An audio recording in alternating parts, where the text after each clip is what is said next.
Petrol की बढ़ती कीमतों के बीच अगर आपको ये पता चले कि आपके पास एक ऐसी भी बाइक आ सकती है जो ना तो पेट्रोल से चलती है ना डीजल से, मतलब यानी कि दिमाग में झन्नाटेदार हवाएं चलने लगेंगी, क्योंकि इस समय फ्यूल प्राइसेस सबसे बड़ी टेंशन दे रहे हैं। वीडियो में आखिर तक बने रहिए, हम आपके लिए लेकर आए हैं चुकुडू बाइक की सारी इन्फॉर्मेशन, क्योंकि यही वो विदाउट मोटरसाइकिल है जो विदाउट फ्यूल चलती है, और वो भी 30 से 40 किलोमीटर प्रति घंटे की रफ्तार से।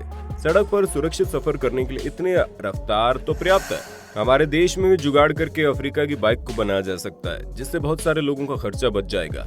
इस बाइक को हमारे यहाँ बनाने के लिए शीशम की लकड़ी का इस्तेमाल किया जा सकता है, क्योंकि शीशम की लकड़ी को काफी मजबूत माना जाता है।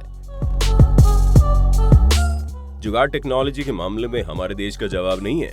पूरी दुनिया में आज भी हमारा देश जुगाड़ के मामले में नंबर 1 है, लेकिन बिना ईंधन के चलने वाले इस बाइक के जुगाड़ ने पूरी दुनिया में सबका ध्यान अपनी ओर खींच लिया है। इस बाइक का इस्तेमाल अफ्रीका के कांगो देश में किया जाता है। यहाँ बहुत गरीबी है, जिसके चलते लोग जुगाड़ का इस्तेमाल करके अपना काम चला लेते हैं। और चुकुडू बाइक ऐसा एक जुगाड़ है। इसका इस्तेमाल ज्यादातर सामान ढोने के लिए किया जाता है। ये बाइक इतनी मजबूत होती है कि 800 किलो तक का वजन लेकर ट्रैवल कर सकती है। साल 1970 में पहली बार इस जुगाड़ वाली बाइक को नॉर्थ किवू में देखा गया। उस समय क्षेत्र में बड़ा भारी संकट चल रहा था। कांगो देश में इस तरह की बाइक का धड़ल्ले से इस्तेमाल हो रहा है। इस सस्ती सुंदर टिकाऊ बाइक को केवल अफ्रीका ही नहीं बल्कि दुनिया के दूसरे हिस्सों में भी पसंद किया जा रहा है। इस बाइक के मैकेनिज्म को समझने के लिए अमेरिका और यूरोप के वैज्ञानिक भी अपना इंटरेस्ट दिखा रहे हैं। ये स्कूटर प्लेन सड़कों पर सक्सेस है, क्योंकि यहाँ पर अच्छी स्पीड से चलती है, लेकिन जैसे ही कच्चा और उबड़ खाबड़ रास्ता आता है, तब ऐसी स्थिति में हमें इस बाइक को लेकर पैदल घसीटना पड़ता है। सबसे बड़ी बात है कि इसको बनाने में किसी खास मैकेनिज्म की जरूरत नहीं पड़ती। केवल मजबूत लकड़ी के सहारे कुछ औजार, जिनमें आरी, हथौड़ा, ड्रिल मशीन या छेनी, बेरिंग, स्प्रिंग, साइकिल के टायर जैसी चीजों का इस्तेमाल करके इसे बड़ी आसानी से बनाया जा सकता है। लकड़ी के ट्रायंगुलर फ्रेम के भीतर इस चुकुडू बाइक का पूरा मैकेनिज्म फिट होता है। इस बाइक में एक्सीलेटर, गियर, क्लच जैसी किसी भी चीज की जरूरत नहीं होती। इस बाइक का इस्तेमाल दिन के समय में आसानी से किया जा सकता है। पेट्रोल या डीजल की तो आप भूल ही जाइए। इस बाइक को खरीदने के लिए किसी शोरूम में जाने की जरूरत ही नहीं पड़ती, ना इसमें नंबर प्लेट, इंश्योरेंस की जरूरत पड़ती है।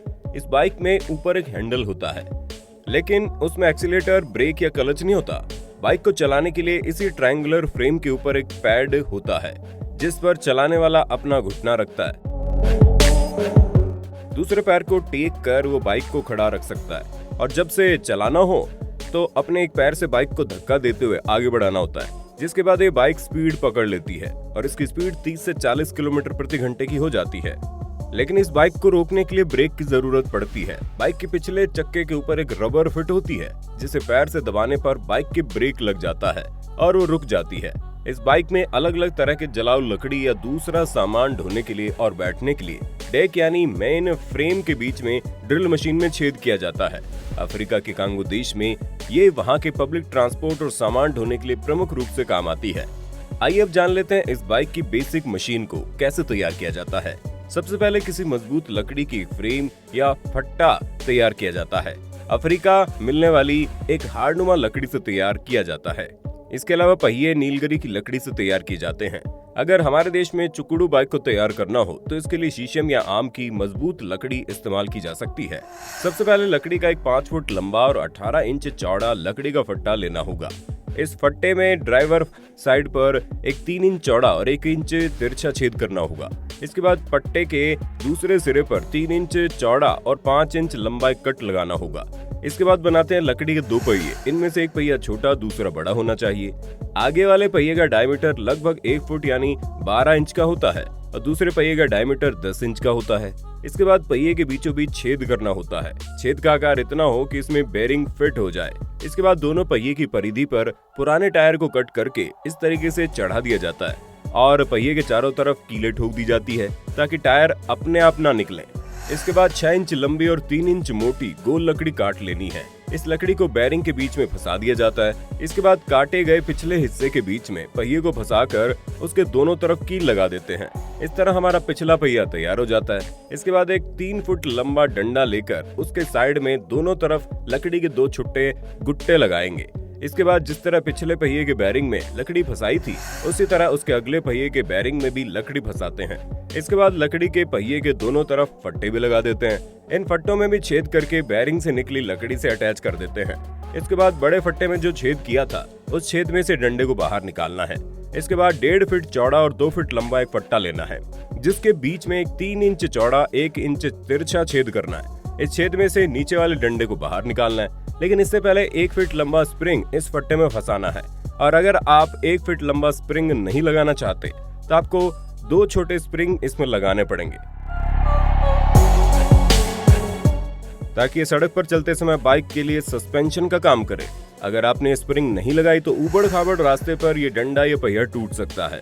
स्प्रिंग लगाने के बाद छोटे फट्टे को निचले फट्टे से 1.5 फीट ऊपर रखना है। इसके बाद ड्राइवर साइड पर 2 फट्टे लगाने के बाद इसके आगे की साइड में भी 2 फट्टे लगाने होंगे। आगे की साइड वाले फट्टे 3 इंच चौड़े होंगे। आगे की साइड पर अटैच करने के बाद बारी आती है हैंडल बनाने की। हैंडल बनाने के लिए लगभग 2 फीट लंबा डंडा लेना है और इसको बीचों बीच छेद करना है। नीचे वाले डंडे को इसमें फंसा देना है। तो कुछ इस तरीके से हमारा चुकुड़ू स्कूटर बनकर तैयार हो जाता है। हालांकि अफ्रीका में स्कूटर को बनाने के कई और तरीके हैं। इस स्कूटर को सड़क पर दौड़ाने के लिए कुछ देर तक इसे धक्का देकर दौड़ाया जाता है और फिर इसके ऊपर चढ़कर अगले हैंडल को ऊपर उठा लिया जाता है। इसके बाद ये चुकुड़ू बाइक अपने आप स्पीड पकड़ लेती है। इस देसी जुगाड़ को प्रमोट करने के लिए और दुनिया भर को इसके बारे में जानकारी देने के लिए राष्ट्रपति जोसेफ कबीला ने इस चुकुड़ू बाइक की एक मूर्ति भी बनवाई थी और फिर उसे चौराहे पर लगवाई थी, ताकि लोग इस परंपरागत गुड्स करियर का फोकस करें। दुनिया के लोग अफ्रीका में रहने वाले लोगों की मेहनत और उनकी लगन के साथ साथ उनके इन्वेंशन को समझ सकें। लेकिन इस बात में कोई शक नहीं, अगर इसे डेवलप करके और बेहतर बनाया जाए तो इससे लोगों के पैसे और ईंधन की काफी बचत होगी। इस बाइक के चलन में आने से लोगों की डेली रूटीन लाइफ में थोड़ा बहुत फिजिकली वर्कआउट हो जाएगा। लेकिन इस तरह की बाइक से सबसे ज्यादा फायदा हमारे नेचर को होगा, क्योंकि पोल्यूशन की वजह से हम जो तकलीफ में झेल रहे हैं, हमारी आने वाली पीढ़ी उससे ज्यादा तकलीफें झेलेंगी। अगर हम आज इस तरह के आविष्कार पर फोकस करते हैं तो कहीं ना कहीं हम अपने नेचर के साथ सकारात्मक बिहेव कर पाएंगे। दोस्तों, इस चुकुड़ू बाइक के बारे में आपका क्या कहना है, हमें कमेंट बॉक्स में लिखकर जरूर बताना। मिलते हैं एक नए वीडियो में, तब तक के लिए जय हिंद, जय भारत, वंदे मातरम।